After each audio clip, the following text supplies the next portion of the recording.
Hi all, my name is Shweta Doshi and I'm the co-founder of an edtech startup called GreyAtom.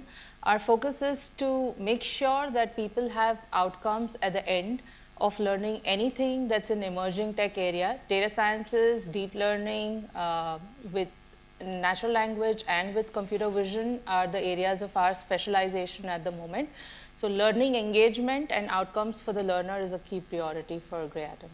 I would like to define a data scientist as a problem solver, and then whatever it needs along with that to pick up those skills.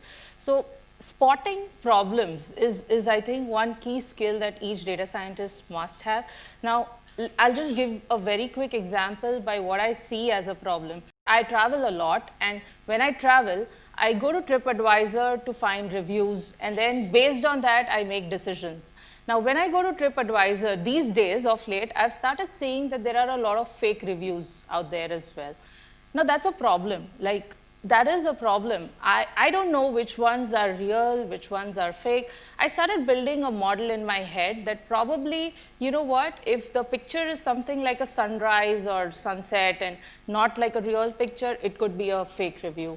If the characters are not so many, it could be a fake review, and there are multiple parameters. So the first skill a data scientist must have is to look at a normal situation and identify a problem to solve. That's the number one skill.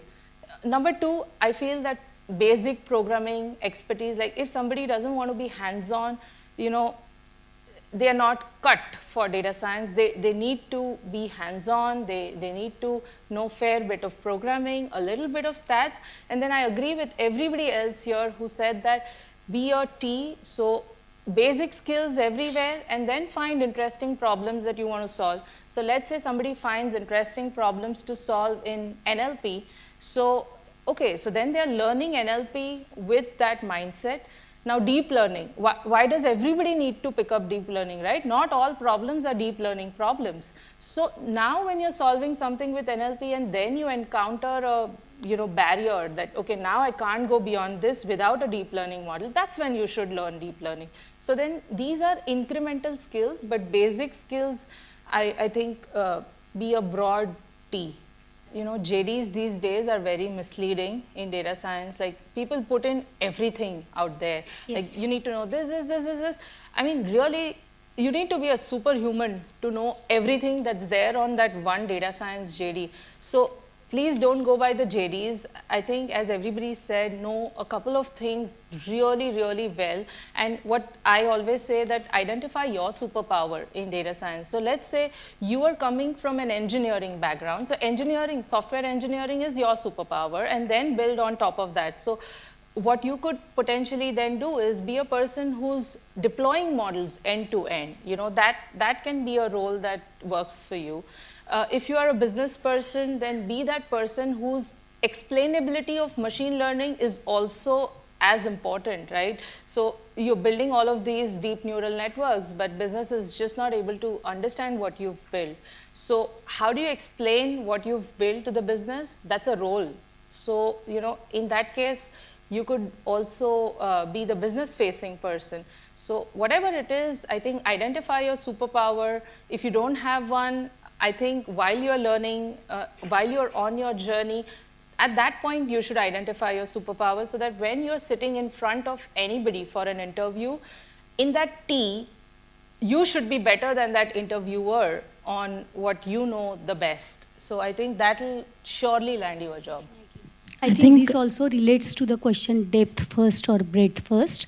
So Shweta, would you like to add to? So I think definitely breadth first, and that's how even I learn anything, like just very quickly do a first pass and learn things very quickly, and then go deeper into each of these in second pass, and then have a third pass where you decide that this is one thing I really want to know well, and then finally build that depth and specialization for yourself.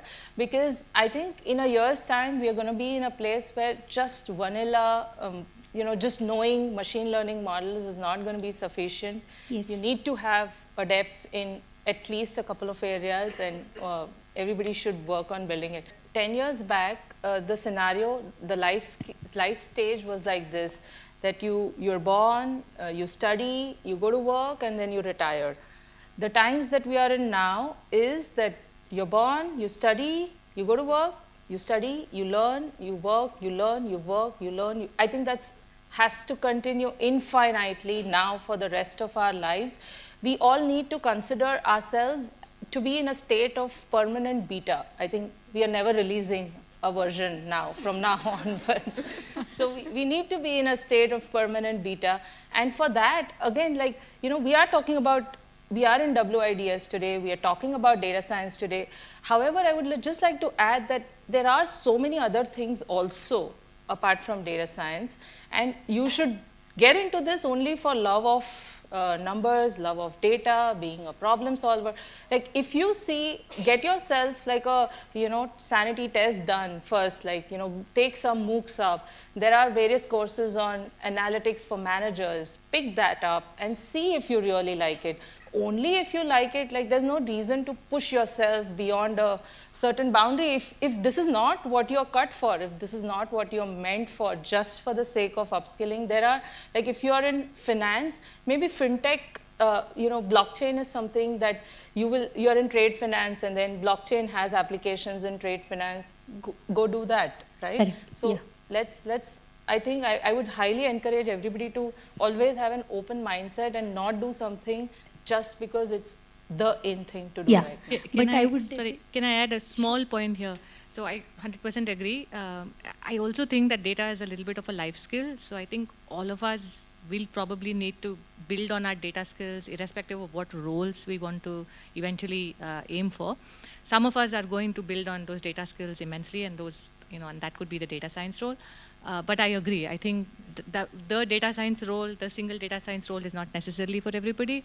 But I think everyone just needs better data skills in general. Yes. I think how to make data-driven decisions, I think there is no mistake now that people, you don't want to, as a business owner or as a head of a function, you never want to take gut-based call anymore, because there is so much of data available now. So you better take a data-driven decision. So that's for sure something everybody needs to start doing. Yeah. But just trying, like, you have 10 years of experience, 15 years of experience, and trying to be a hands-on data scientist, I think that's something we should just be very careful about. Yeah.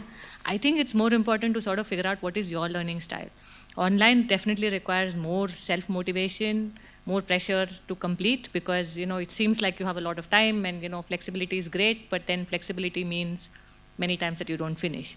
I think offline works if you are willing to commit that kind of time, that kind of energy, and you will have to put in that effort in that fixed time, because then there is no repeating it, right?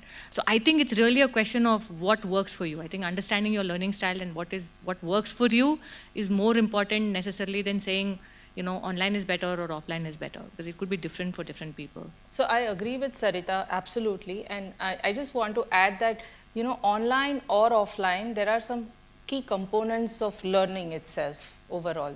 That should be there in any program if you want outcome at the end of it.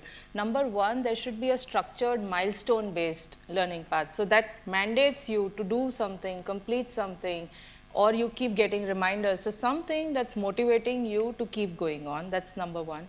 Number two is a mentor. Like, definitely data sciences cannot be learned just on your own without a mentor who is a practicing data scientist. So either you pick up if you're doing only MOOCs, pick up a mentor on your own, approach people, go to meetup events, see who you like, and ask them, can you mentor me? Or there are other programs where, a mentor is assigned, either it's online or it's offline, either ways.